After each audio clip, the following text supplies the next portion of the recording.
Hi guys, my name is Lauren and welcome back to my channel. Today, in keeping with the Halloween theme that I've tried to have going, today's video is about my favorite monsters.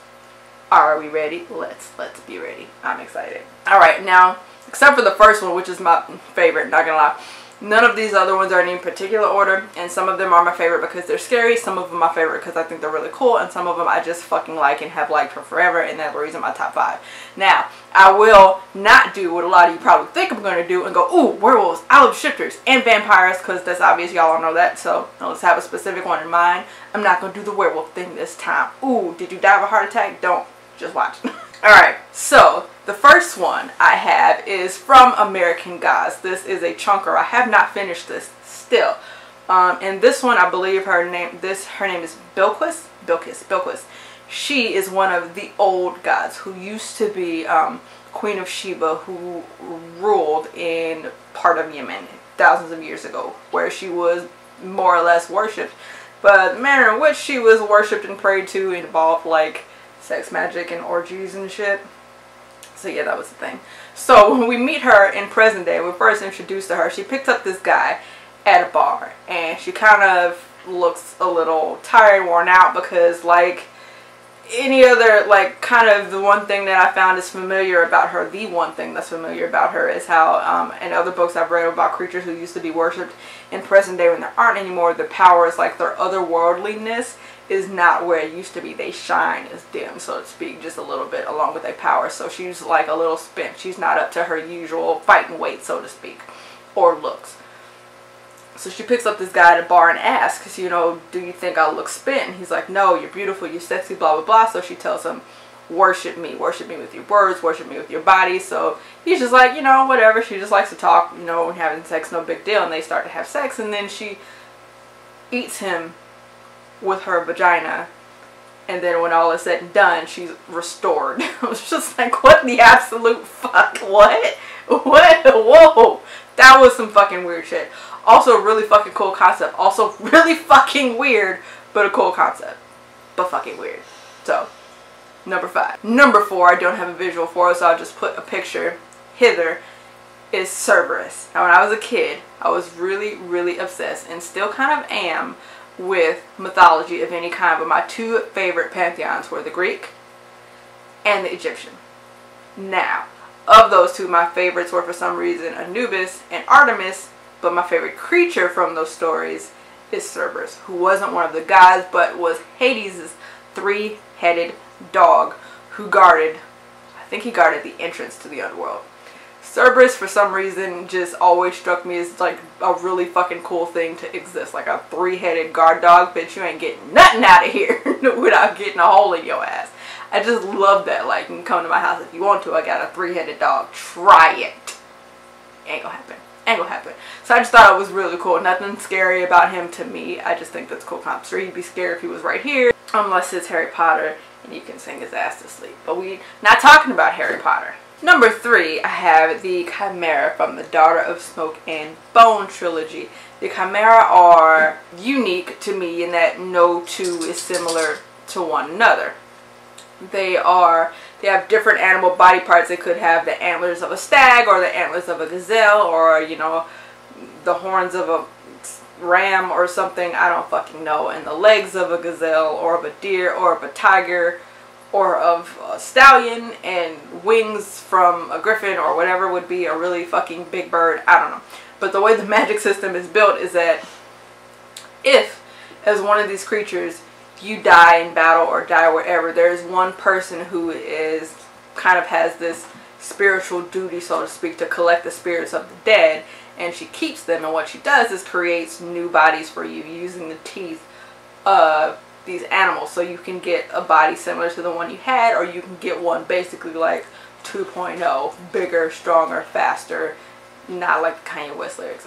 We're not gonna talk about him. She can take like the molar of a tiger and the front tooth of this and the eye tooth of that and the size of this, those are all the same teeth, but what the fuck ever, and create a new body for you, and based on which tooth she took from the animal, that's what part and how strong the animal's presence will be on that body. So I could take a molar from a lion, and you might have like the lower body of a lion, or I could take an incisor from a lion and you might have a lion's head or a lion's strength or whatever. It just depends. So it's a really cool system that I like, and I just really like the Chimera in this book.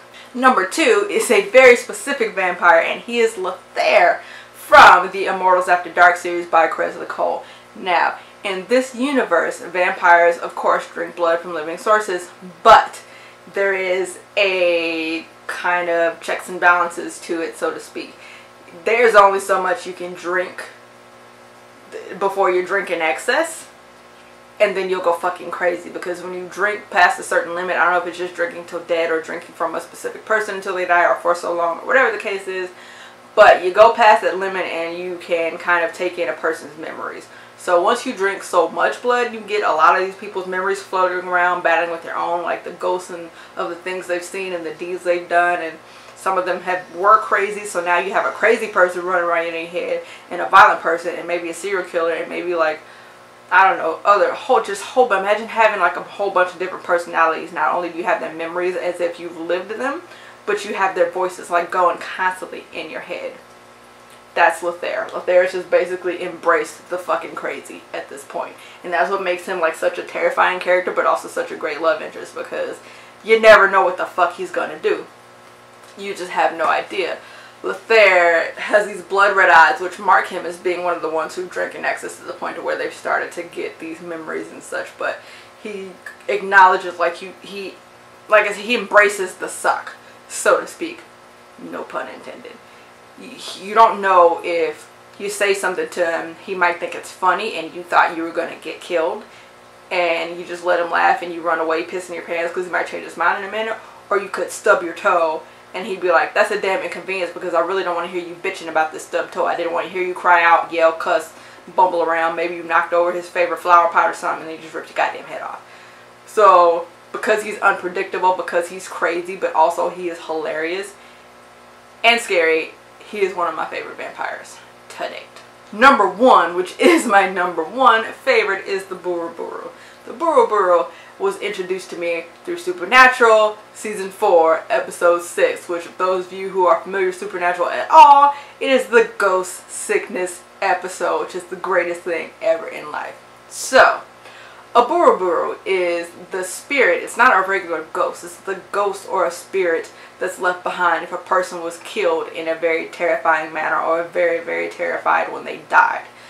They also pass on this ghost sickness. Now two things have to happen for you to be susceptible to getting the ghost sickness. Is you have to have physically touched the dead body of the person who became the Buru-Buru, and you have to have a personality trait in common with the person or people who killed them. So the person or people who killed this specific Buru-Buru, he used fear as a weapon, you know, which is not uncommon if the person was terribly horrified and traumatized and terrified when they died to form the Buru-Buru in the first place. But Dean Winchester, who is a hunter, one of the Winchester brothers, and my all-time favorite person from the series forever because he is so fucking kick-ass, uses fear as a weapon. He wants those that he hunts to know he's coming. He wants you to be scared of him. It makes his job a little easier if you're pissing your pants while you're running away and you're leaving a trail for him to follow. That was weird, Lauren. But anyway, so because they have these things in common, and as hunters they come in contact with a lot of dead bodies because maybe they're trying to kill the ghost or whatever, because you kill the ghost by salting the bones, burning the body, so on and so forth. But Dean gets the ghost sickness because he uses fear while Sam does not, so Sam didn't get it. Dean starts to hallucinate. Now when you get the ghost sickness, what happens is not only do you get physical symptoms like you get sick and then eventually it digresses to you vomiting blood, but you also start to get fear. And the end thing that, you know, the end of the ghost sickness, what happens is that you essentially get so fucking scared that you go into cardiac arrest and you die. You're essentially scared to death. So as the episode progresses and this ghost sickness progresses, we don't see too much of Dean getting sick, but we see him getting fucking terrified, which is not a Dean Winchester trait. It is just not. And it led to one of my favorite scenes of all time, which was this one.